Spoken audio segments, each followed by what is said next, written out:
7 janvier et 13 novembre 2015, deux dates qui resteront gravées dans les mémoires. Les attentats frappent Paris et la France entière.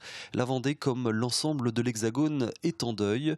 Et de Je suis Charlie à Je suis Paris, la même émotion, à 10 mois d'intervalle, envahit les rues.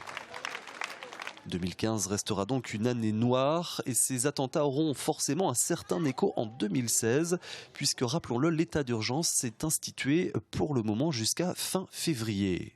À voter. Pas d'élection en 2016, il faut dire que les électeurs ont été largement sollicités en 2015 par les élections départementales tout d'abord. Les conseillers départementaux remplacent les conseillers généraux. Des binômes hommes-femmes font leur apparition dans des cantons redécoupés. Bref, le scrutin est marqué par de nombreux changements. Changements également à la tête de l'Assemblée puisque Yves Auvinet en devient le nouveau président. Yves Auvinet qui succède ainsi à Bruno Retailleau, parti à la conquête du Conseil régional. Le candidat Les Républicains qui, en décembre dernier, fait basculer les Pays de la Loire, détenus par la gauche depuis 2004. Bruno Retailleau succède ainsi à un autre Vendéen, Jacques Auxiette.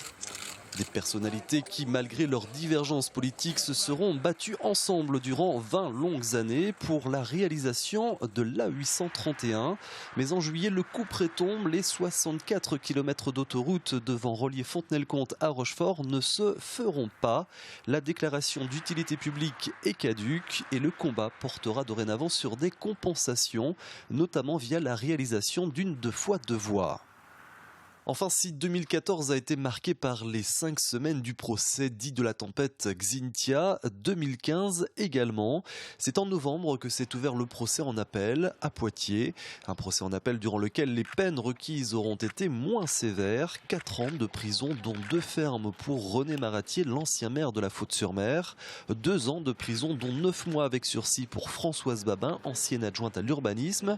Et 18 mois d'emprisonnement, dont 9 mois avec sursis pour Philippe Babin. L'arrêt de la Cour sera rendu le 4 avril 2016, soit un peu plus de 6 ans après le passage de la tempête Xynthia.